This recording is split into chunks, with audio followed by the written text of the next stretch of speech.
And I already see the responses and the comments and the hate. You've got your flaming keyboard fingers of fire ready to go saying, "Dearest Sholite Daddy, how dare you say such blasphemous things about Dolph Ziggler? He has paid his dues and is one of the greatest motherfucking wrestlers in the world." Well, the bottom line is you are entitled to like whoever you like, and you're entitled to your opinion. And I also am entitled to like whoever I like, and am entitled to my opinion.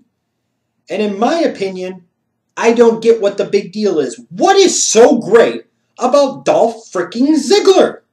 What is it? I talked about it in my Raw review this week. The fact that I didn't see where so many people were going to be so upset and where it was such a crime for Dolph Ziggler to do a clean job to Curtis Axel. In the grand scheme of things, Dolph Ziggler is really no more valuable to that company at this point in time than Curtis Axel is.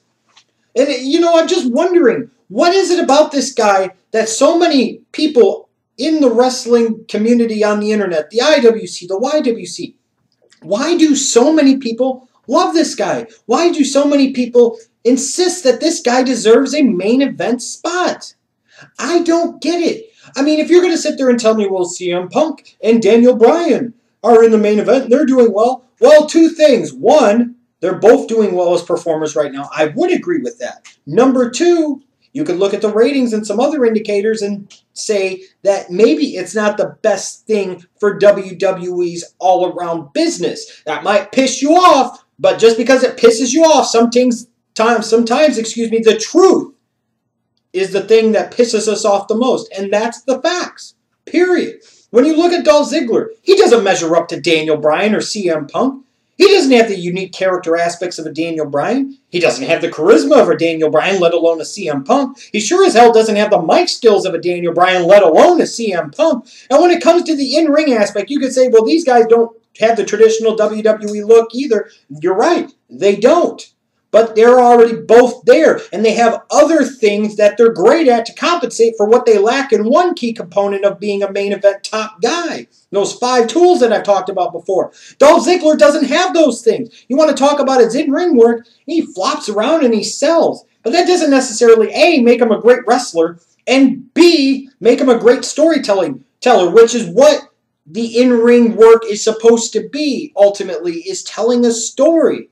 I'm sorry, I don't get it. Somewhere along the way, people on the internet decided that the in-ring action was the only thing that mattered, and nothing else mattered. Even though so many of you will come on here and bitch about how better things were in the Attitude Era and in the Hogan Era. And a lot of times you seem to forget that the in-ring aspect became secondary.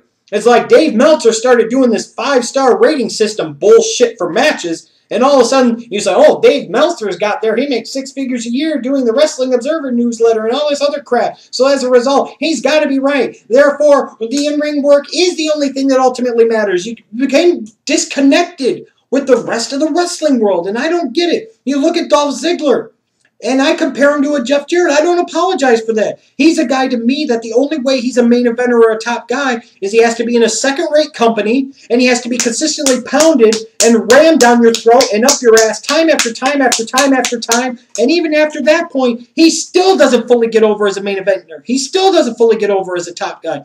Still to this day, with all the years that Dolph Ziggler's been in the WWE and all the television time he's had, and some of the pushes he's had devoted to him, some audiences react to him, some audiences don't.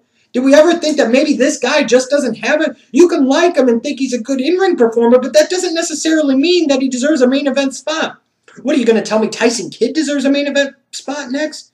You're going to tell me somebody like a Kurt Hawkins deserves a main event spot next? Get the hell out of here. I mean, this level of stupidity, when is enough enough? Because when I look at it from a big picture standpoint, you talk about those 5 tools. You want to know who has more of the 5 tools than Dolph Ziggler? Santino Marella.